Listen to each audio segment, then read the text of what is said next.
Hello, dear friends. We will continue our lecture of genetics. Last time we have seen sex linked inheritance, and in that, T.H. Morgan studied about sex linked characters in insect Drosophila melanogaster, cluster, and in human being, these are also linked with X chromosome in human being. We have seen X linked among X linked characters. We have seen night blindness in human being. Now we will see Y linked inheritance or Y-linked sex inheritance. Genes in the non-homologous region of the Y chromosome also responsible for carrying the characteristics in the next generation, and they directly from male to male transfer. As compared to X chromosome, the Y chromosome has no corresponding alleles, or in other words, the Y chromosome lacks counterpart of most genes present in the X chromosome, and that is why the male are hemizygous with respect to sex-linked genes and always exhibit the phenotype of all their sex-linked alleles even when these are recessive. In heterogametic males, the Y chromosome is transmitted from the father to all his sons and only to them. This one or this type of inheritance is known as Halandric inheritance of Y linkage. See one more, I will tell you again. In heterogametic males, different, the Y chromosome is transmitted from the father to all his sons and only to them. This type of inheritance is known as Halandric inheritance of Y linkage. In human beings, the Y chromosome is very much needed for maleness and fertility. Individuals with X but no Y chromosome are phenotypically female, and although most of them become sterile, म्हणजे not able to fertile in the next generation. And this suggests that Y chromosome contains genes necessary for spermatogenesis. In human, Y chromosome contains at least 3 genes. One required for testicular differentiation, another for the expression of male specific histocompatibility and design, and third one that affects tooth size. म्हणजे human बिंगमध्ये वाय chromosome 3 गोष्टींसाठी responsible असतो. एक म्हणजे टेस्टीजचं differentiation दाखवण्यासाठी, दुसरं हिस्टोकम्पॅटिबिलिटी antigen जो आहे त्याच्यासाठी मेलमध्ये, आणि तिसरं दातांच्या साईजसाठी रिस्पॉन्सिबल असतो. The most familiar example of holandric inheritance is hypertrichosis. आता हायपरट्रायकोसिस हा अफेक्ट म्हटलं आहे म्हणजे एक प्रकारे ॲबनॉर्मॅलिटी आहे. That is growth of hair on external ear pinna of man. कानाच्या पाकळीवर केस असतात बघा काही लोकांना. So that is the hypertrichosis. आता दुसरं हे झालं वाय लिंक्ड. आपण एक्स लिंक्ड बघितलं नाईट ब्लाइंडनेस, वाय लिंक्ड बघितलं या 3 गोष्टी, एक टूथच्या, एक टेस्टिकुलर डिफरन्शिएशनचं आणि अँटीजेनच्या. आता एक्स्ट्रा क्रोमोझोमल इनहेरिटन्स. आता एक्स्ट्रा क्रोमोझोमल इनहेरिटन्समध्ये काही गोष्टी अशा आहेत की ज्या not responsible with this chromosomes. So we are familiar with Mendelian inheritance, in which the nuclear or chromosomal gene play different roles in inheritance. आता सायटोप्लाझममध्ये सुद्धा काही गोष्टी घडतात. कशा बघूया आपण. Cellular metabolism, development and mutation of organism which they occur. हे आपण सगळं न्यूक्लियसच्या क्रोमोझोमवर असलेल्या जीन्समुळे ट्रान्सफर होणाऱ्या कॅरेक्टरबद्दल बघितलं.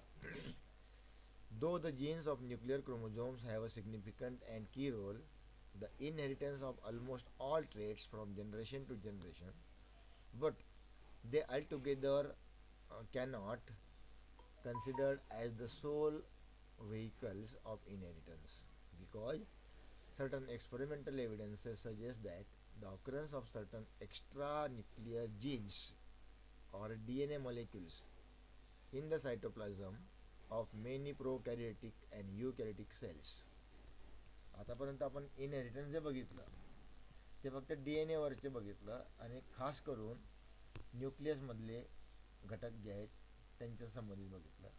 पण सायटोप्लाझममध्ये सुद्धा काही बॉडी अशा आहेत की ज्या इनहेरिटन्ससाठी रिस्पॉन्सिबल आहेत, म्हणून त्यांना एक्स्ट्रा क्रोमोझोमल इनहेरिटन्स म्हणतात. क्रोमोझोमवर काही नसते, सायटोप्लाझममध्ये या घटना घडत असतात. For example, bacterial cell such as E. coli possesses a single main chromosome in the nucleoid and often extra DNA element called as plasmids. बघा, एक्स्ट्रा DNA एलिमेंट असतो त्याला प्लाझमिड्स म्हणतात इन द सायटोप्लाझम. युकॅरियोटिक सेलमध्ये प्लाझमिड्स असतात, ते एक्स्ट्रा क्रोमोझोमल मटेरियल म्हणून कार्य करतात. The eukaryotic cells possesses a main complement of chromosomes in the nucleus and extra DNA molecules or chromosomes in their mitochondria and chloroplast. The mitochondria and chloroplast are the cell organelles. These are scattered in the cytoplasm actually.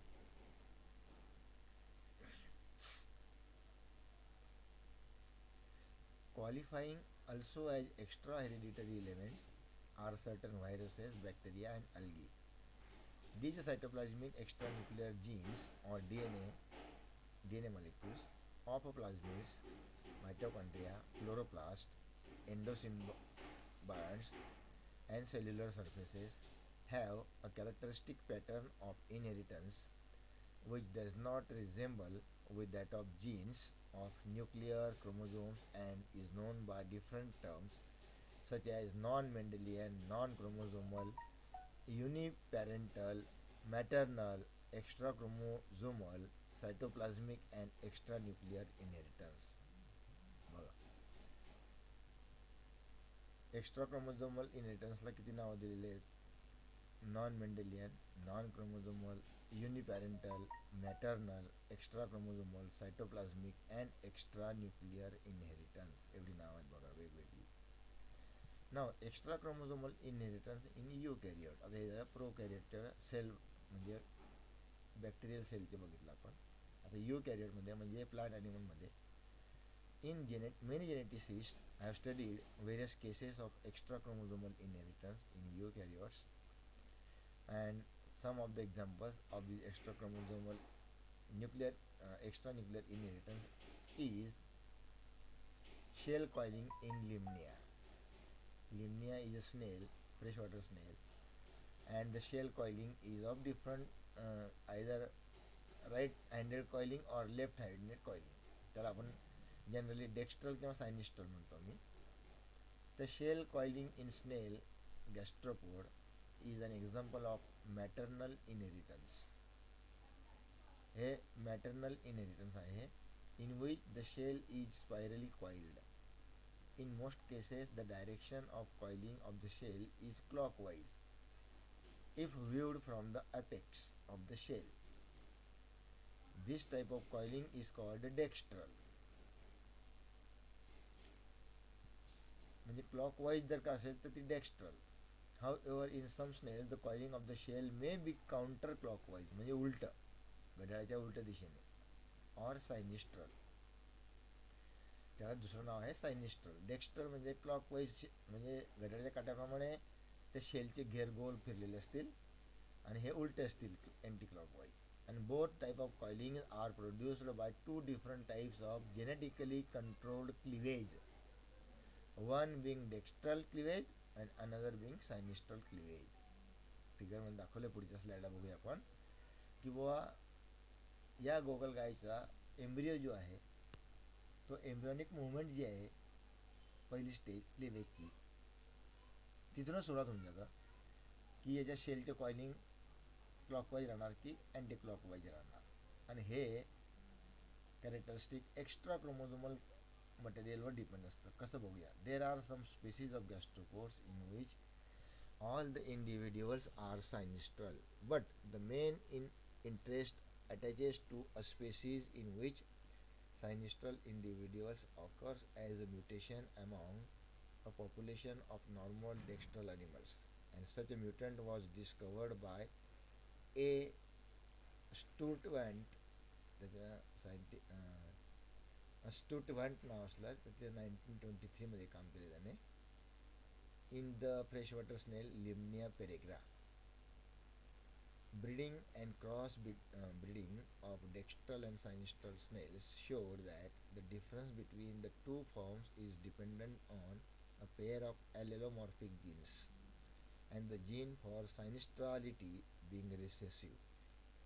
Sinistrality साठीचे जो gene आहे तो recessive आहे S, and the gene for the normal dextral coiling being dominant S plus. S plus जो आहे तो dominant आहे. The two genes are inherited according to Mendelian laws, but the action of any genetic combination is visible only in the next generation after the one in which a given genotype is found.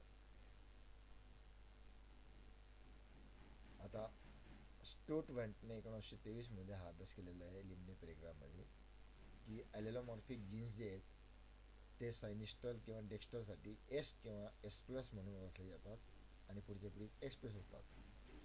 तर त्यांच्या embryonic movement क्लिव्हेजमध्ये दोन प्रकार दाखवले बघा. एक पहिलं ए सायनिस्टल क्लिव्हेज, म्हणजे या पद्धतीने मोरुला, ब्लास्टुला आणि गॅस्ट्रुला या ज्या स्टेजेस आहेत या सगळ्या क्लिव्हेज नंतर डेव्हलप होतात. तर क्लिव्हेज बेसिक आहे की एकदाचा जर का एम्ब्रियो तयार झाला की त्याचे सेक्शन तयार होतात आणि एक एक पार्ट बॉडीचा डेव्हलप होतो. तर ही जी काही मुवमेंट आहे त्याची या मुवमेंटवर सगळं फ्युचरचं सेलची अरेंजमेंट आणि कॉईलची अरेंजमेंट डिपेंड असते. तर सायनिस्टल क्लिव्हेजमध्ये मुवमेंट या दिशेने आहे बघा, तर डेक्स्टर क्लिव्हेजमध्ये मुवमेंट या दिशेने आहे बघा. पेशींची त्याच पेशी सगळ्या ABCDची मुवमेंट या दिशेने इकडे इकडे क्लॉकवाईज आहे तर इकडे काउंटर क्लॉकवाईज आहे.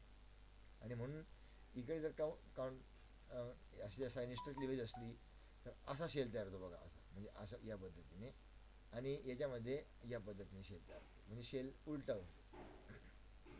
ही डेक्स्ट्रल क्लिव्हेज, ही सायनिस्टल क्लिव्हेज, आणि म्हणून याला सायनिस्टल क्लिव्हेज म्हणतात आणि याला सायनिस्टल शेल म्हणतात. याला डेक्स्ट्रल क्लिव्हेज म्हणतात आणि हा डेक्स्ट्रल शेल म्हणतात. म्हणजे शंखाची जी कॉइलिंग आहे ती एक तर अशी किंवा मग अशी, दोन प्रकार, क्लॉकवाईज आणि काउंटर क्लॉकवाईज. तर हे एम्ब्रियोच्या सेल्सच्या मुवमेंटवर त्याच्या शेलचं फॉर्मेशन डिपेंड असते. तर हे एक्स्ट्रा क्रोमोझोमल इलेमेंट्समध्ये घडत असते.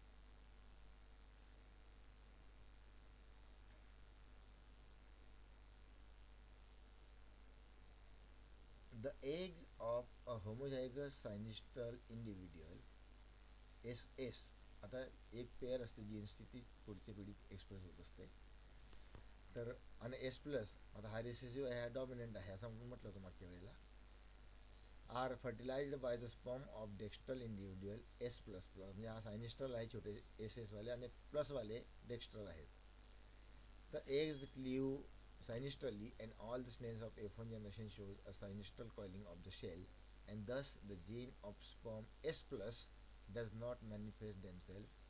Although the genotype of the F1 generation in S plus and S, if a second generation F2 is bred from such F1 sinistral individuals, it is all dextral because S plus is dominant among this pair. And instead of showing segregation as would be expected in normal Mendelian inheritance, in fact, segregation does take place in F2 generation so far as the genes are concerned, but the new genetic combination or new genic combinations fails to manifest themselves since the coiling is determined by the genotype of the mother, and the genotype of F1 mother being S plus S, the gene for dextrality dominates and is responsible for the exclusively dextral coiling of the second generation. Only in the F3 generation does segregation in the ratio of 3:1 become apparent, since the individuals of the F2 generation had the genotypes 1 S plus S plus, 2 S plus S, and 1 SS, म्हणजे 1 2 1, म्हणजे 3:1चा ratio जो आहे तो या पद्धतीने express करून दाखवला जातो. म्हणजे 1/4 of them on the average produce eggs developing into sinistral individual. This is very simple. and it is easy to understand that the results of the reciprocal process, that is of the fertilization of the eggs of a homozygous dextral individual S plus by the sperm of a synestal individual SS, will lead to a somewhat different type of pedigree, and the F1 generation will be dextral with genotype S plus S, because S plus is dominant and dextral, and the F2 generation again all dextral with the genotypic ratio of 1 S plus S plus, 2 S plus S, and 1 S S. This is recessive. And the F3 generation will show segregation among broods just as observed in the first cross. And this is about the dextral and synestal extra chromosomal gene responsible for the expression of the characteristics. So that's all for this today's small speech. We will see the next.